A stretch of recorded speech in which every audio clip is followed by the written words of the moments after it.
Good evening, esteemed members of the Midnight Yawn Society. Tonight, we'll walk you through every step of bread making, from flour to fresh loaf.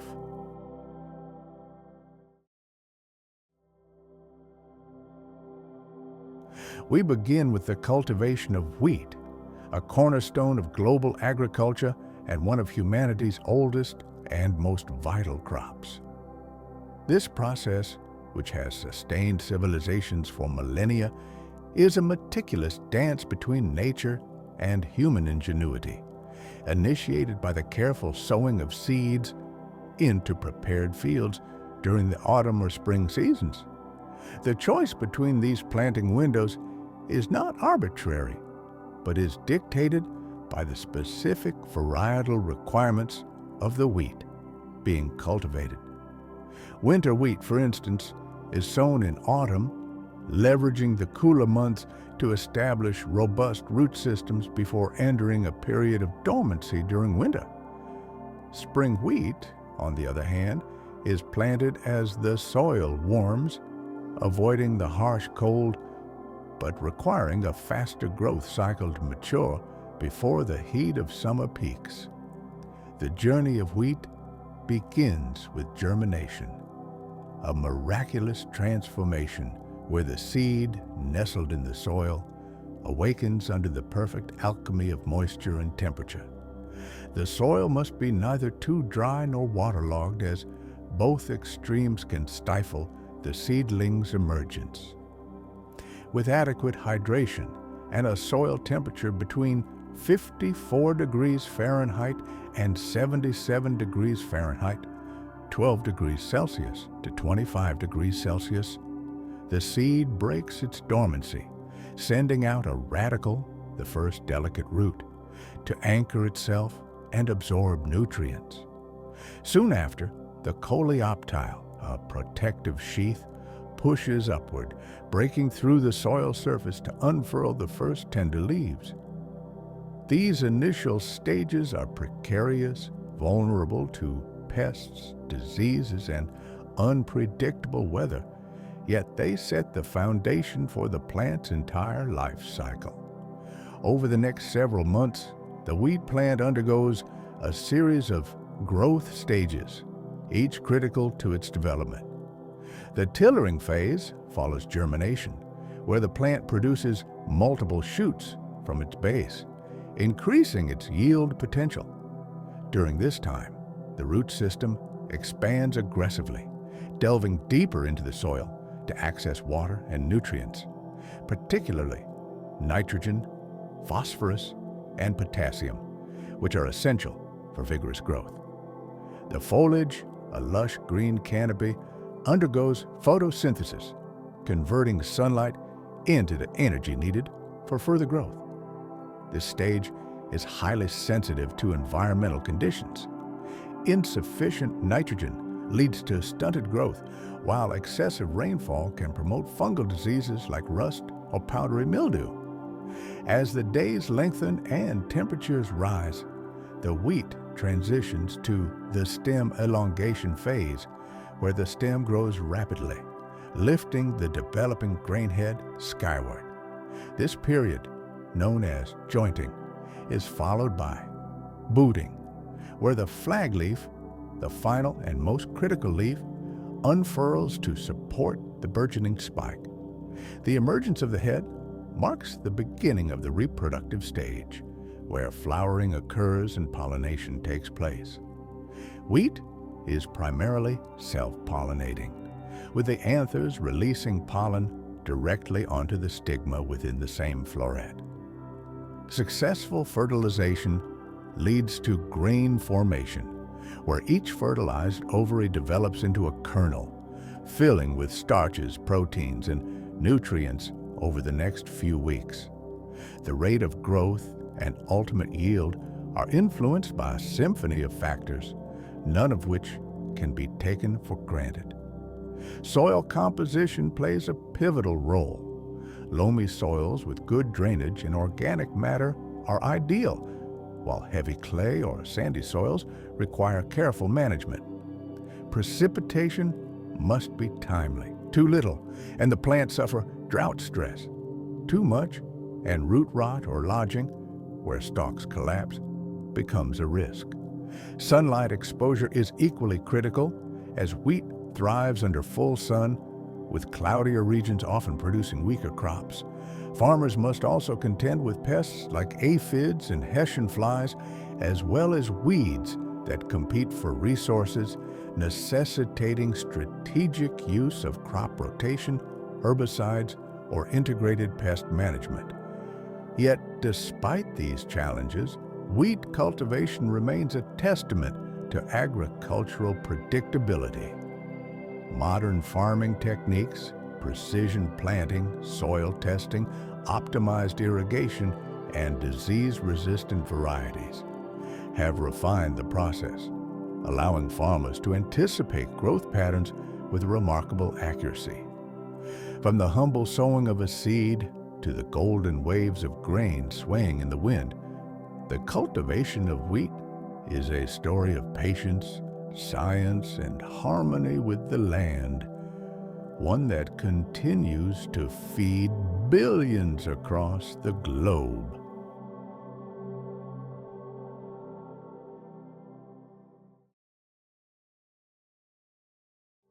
The mature wheat, now golden and ripe, reaches the culmination of its journey under the roaring blades of combine harvesters, marvels of agricultural engineering that have revolutionized the efficiency of grain harvesting. These colossal machines perform a symphony of mechanical processes, seamlessly integrating cutting, threshing, and winnowing in a single, continuous operation. As the harvester advances through the field, its header, equipped with reciprocating knives or rotating discs, slices through the stalks, gathering them into the machine's belly. Inside, the threshing drum, a rapidly rotating cylinder fitted with rasp bars, violently separates the grain kernels from their protective husks, a process that mimics the ancient practice of beating wheat by hand, but with unparalleled speed and precision. The liberated grain then cascades onto sieves and shaking platforms, where powerful fans blast away the lighter chaff and straw, leaving behind only the precious seeds, clean, dry, and ready for the next stage of their transformation. Once harvested, the grain is swiftly transported to milling facilities, where it undergoes rigorous preparation before becoming flour. The first step is cleaning, a critical phase where the wheat passes through an array of specialized equipment designed to remove all foreign material. Vibrating screens and sieves filter out larger impurities like stones, sticks, and clumps of soil, while aspirators use controlled air currents to lift away lighter debris such as dust and husk fragments.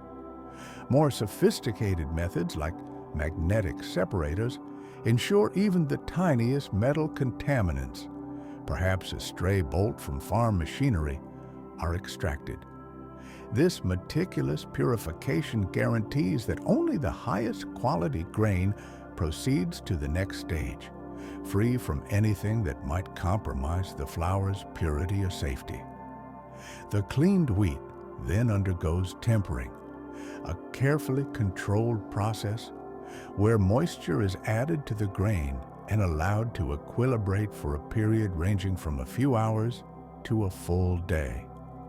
This step is crucial as it toughens the bran, the outer layer of the kernel, making it easier to separate cleanly from the endosperm during milling. At the same time, the moisture softens the starchy interior, ensuring it grinds smoothly into fine flour. The exact duration and moisture levels depend on the wheat's hardness and the desired final product, with millers relying on decades of expertise and precise instrumentation to achieve the perfect balance. With the wheat properly tempered, the milling process begins in earnest. The grain is fed into a series of precisely calibrated rollers, each set grinding it into progressively smaller particles. The first break rolls crack the kernels open, separating the brittle endosperm from the fibrous bran and oil-rich germ. Subsequent passages through reduction rolls pulverize the endosperm into finer and finer flour, while sifters and purifiers continuously sort the material by particle size and density.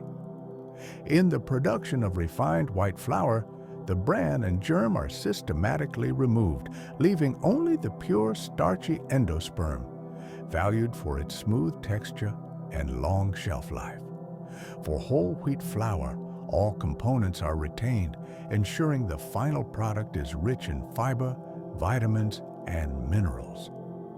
Throughout this process, modern mills employ advanced automation and quality control systems, monitoring everything from particle size distribution to moisture content to ensure consistency in every batch.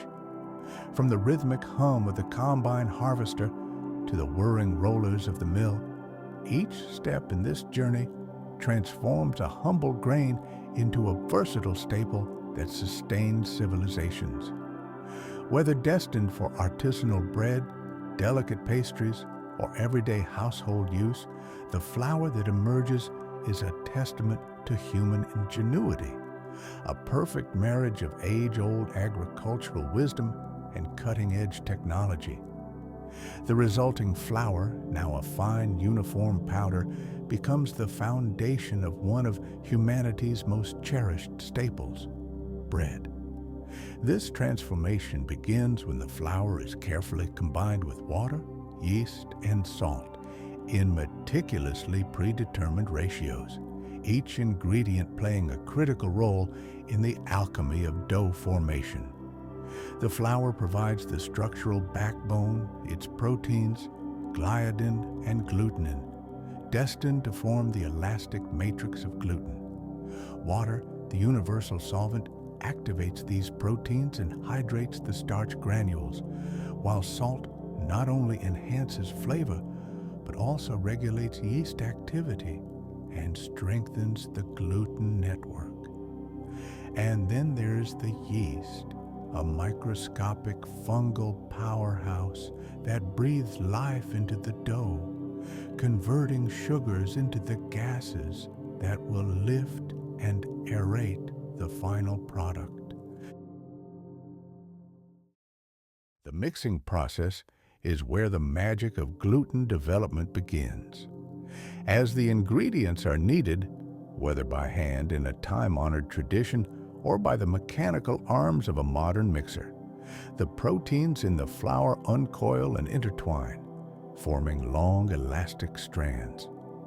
This gluten network is the architectural framework of the dough, capable of stretching thin without breaking, and most crucially, trapping the gases produced by fermentation. The mechanical input during mixing is a delicate balance.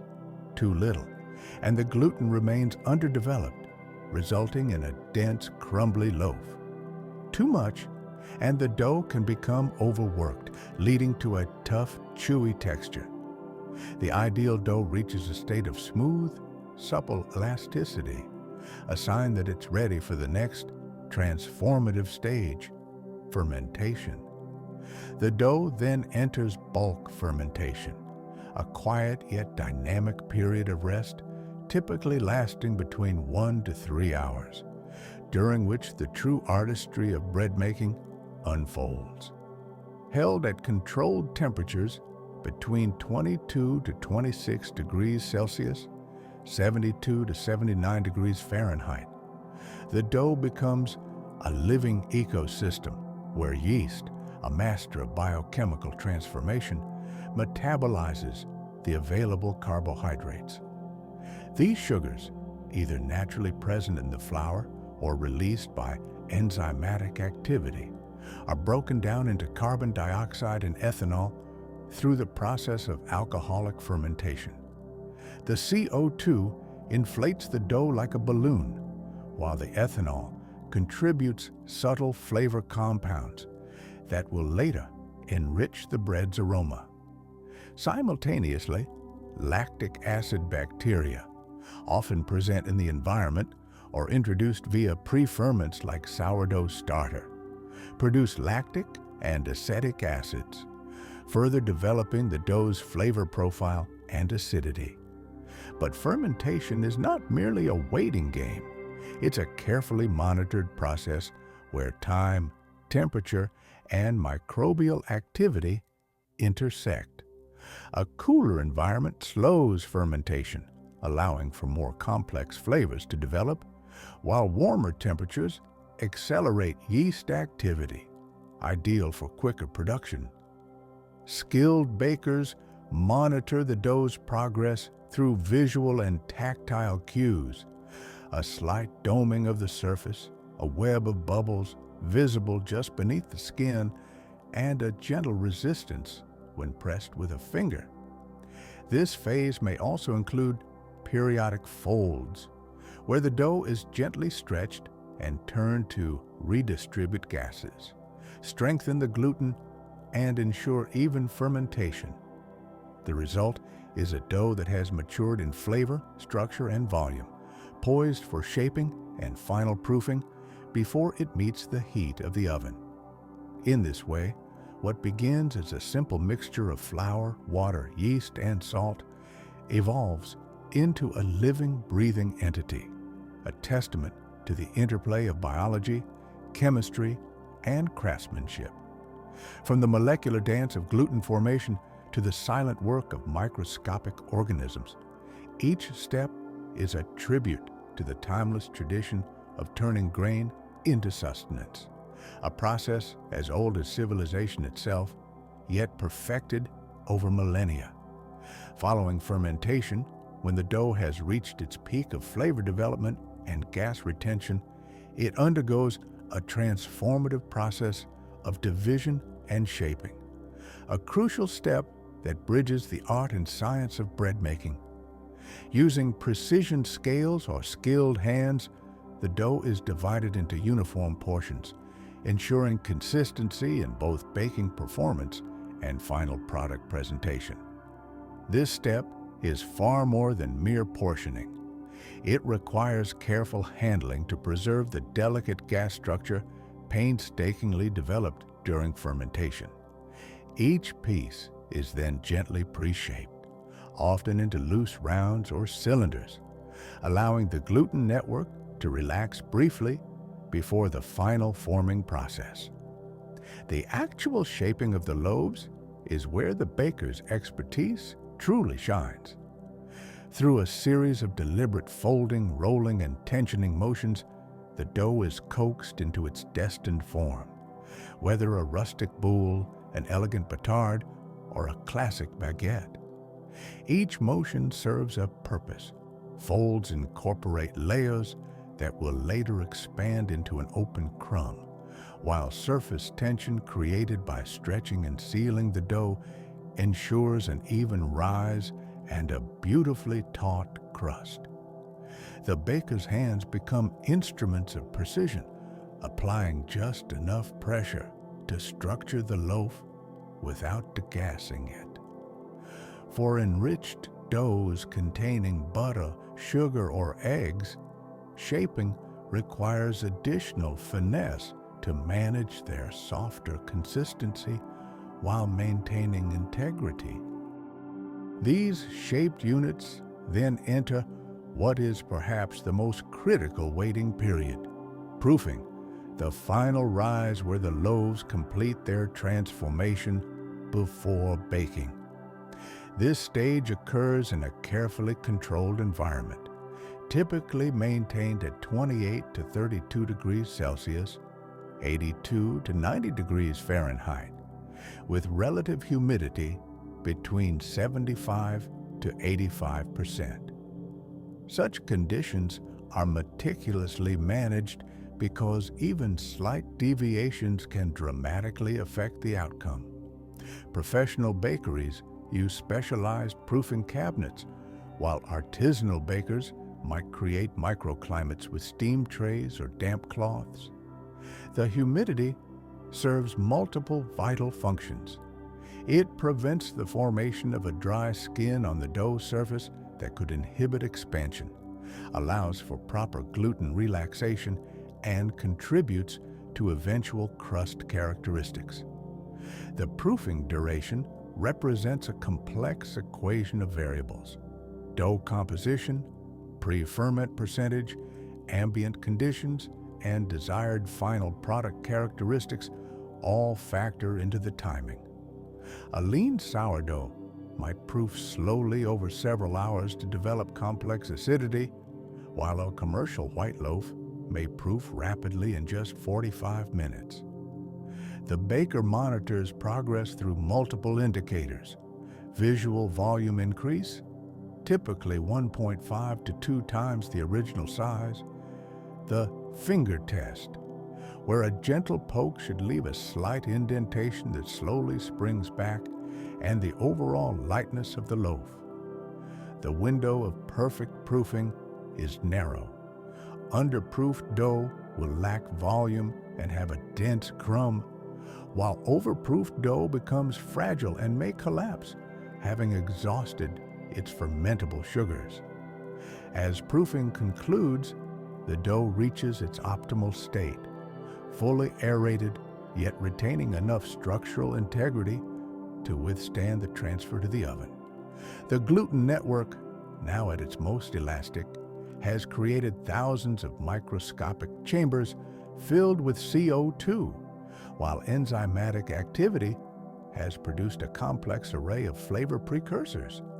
This delicate balance of gas retention, moisture content, and gluten strength represents the culmination of all previous steps, setting the stage for the dramatic final act, where heat will transform this living mass into a finished loaf, with perfect oven spring, an open crumb structure, and that magical alchemy of crust and aroma that defines truly great bread.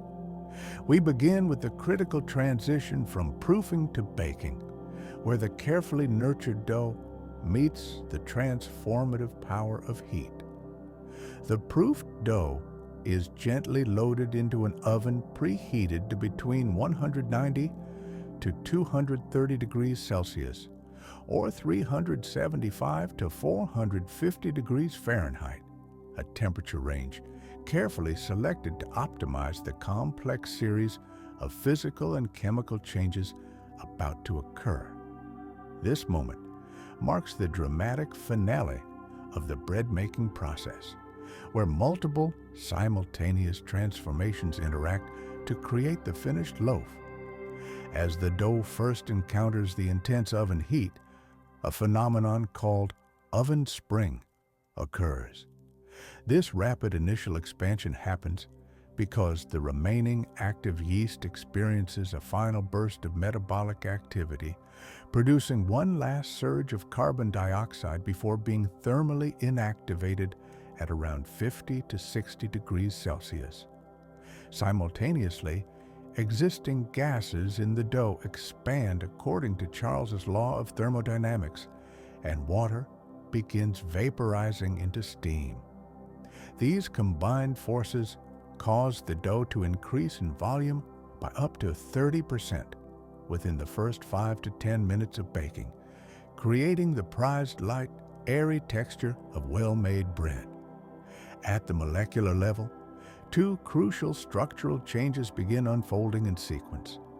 Starting at approximately 60 degrees Celsius, starch gelatinization commences as the heat causes starch granules to absorb water, swell, and eventually burst, releasing amylose and amylopectin molecules that form a gel-like network.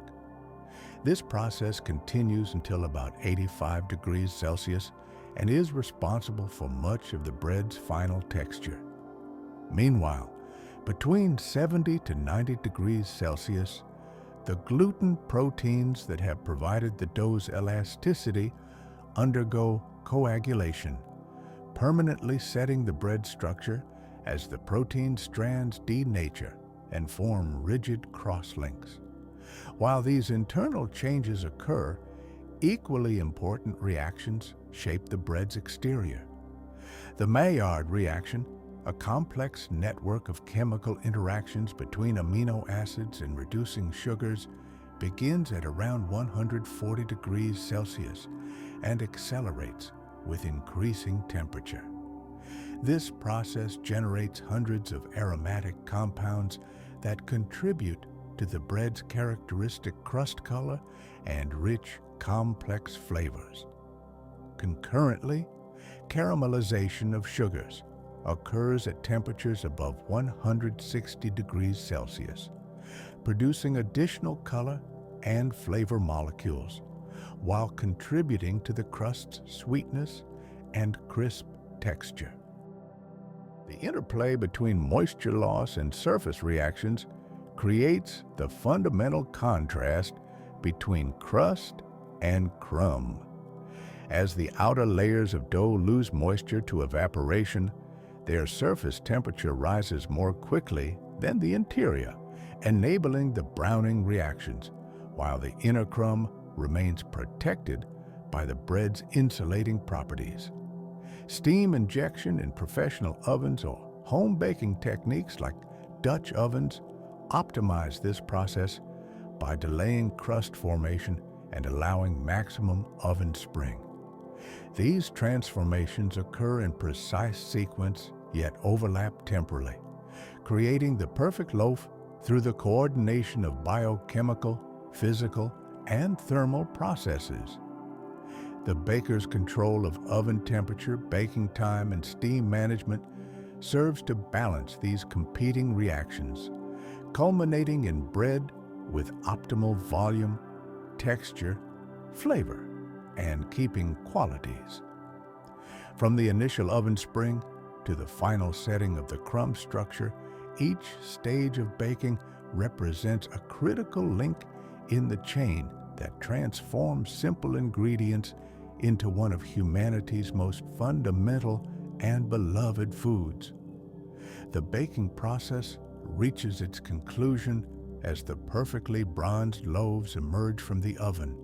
After 20 to 40 minutes of careful thermal transformation, their exact baking time carefully calibrated based on multiple factors including loaf mass, dough composition, and the unique thermal properties of the baking environment. Smaller artisan rolls may reach perfection in as little as 18 minutes, while dense, large-format sourdough boules often require the full 40 minutes to achieve proper internal temperature and crust development. The experienced baker relies on multiple indicators of doneness: a rich, golden brown crust color that sounds hollow when tapped, an internal temperature reaching at least 88 to 94 degrees Celsius, 190 to 200 degrees Fahrenheit, when measured with a probe thermometer, and the loaf's characteristic light feel indicating proper moisture evaporation. Upon removal from the oven, the bread enters a critical transitional phase as it's immediately transferred to cooling racks. This step is far more consequential than it might appear. The elevated wire racks allow for crucial air circulation on all surfaces, preventing moisture accumulation that could lead to a soggy underside or undesirable condensation. The transfer process itself requires careful handling to avoid compressing the delicate internal structure that remains temporarily fragile while the crumb is still setting. Professional bakers use specialized peel boards or transfer racks designed to minimize disturbance to the freshly baked loaves. The subsequent 1 to 2 hour cooling period represents the final phase of the bread's structural development, during which several essential physicochemical processes occur simultaneously. As the loaf temperature gradually equalizes with ambient conditions, moisture redistribution takes place. Water molecules migrate from the warmer, more humid crumb toward the drier crust region, achieving optimal equilibrium moisture content throughout the entire loaf. This slow migration is crucial for developing the ideal textural contrast between crisp crust and tender crumb. At the molecular level, a process called retrogradation occurs as the gelatinized starch molecules begin to recrystallize and reorganize. The amylose chains rapidly form helical structures that create a more ordered crystalline arrangement, while the branched amylopectin molecules undergo slower recrystallization that continues for several days. This starch retrogradation is primarily responsible for the crumb's final firmness and structural integrity, effectively setting the bread's internal architecture. Concurrently, residual steam completes its journey outward through the crust, finalizing the crisp texture while carrying away excess moisture that could otherwise lead to premature staling. The importance of this cooling phase cannot be overstated, as premature slicing, while tempting, disrupts these delicate processes at their most vulnerable stage. Cutting into a loaf before it cools below 32 degrees Celsius, 90 degrees Fahrenheit, interrupts moisture redistribution, traps steam within the crumb, and mechanically damages the still-setting starch network. The consequences manifest as a gummy, dense texture where the crumb clings to the knife, or worse, partial structural collapse as the inadequately set interior fails to support its own weight. Only after complete cooling has the bread achieved its intended textural harmony, flavor development, and structural stability, ready to be sliced and enjoyed at its absolute peak. This patient waiting period, often the most challenging for eager bakers and consumers alike, ultimately separates properly executed bread from disappointing results, completing the remarkable journey from simple ingredients to culinary masterpiece. The completed bread represents the culmination of these sequential, interdependent processes, each contributing to the final product's texture, flavor, and keeping qualities. From agricultural production through biochemical transformations to thermal processing, every stage follows established principles with minimal variation, resulting in a food product of consistent but unremarkable character. No further commentary is required regarding its eventual consumption or subsequent digestion, as these matters fall outside the scope of this strictly technical examination. This concludes the comprehensive overview of bread making.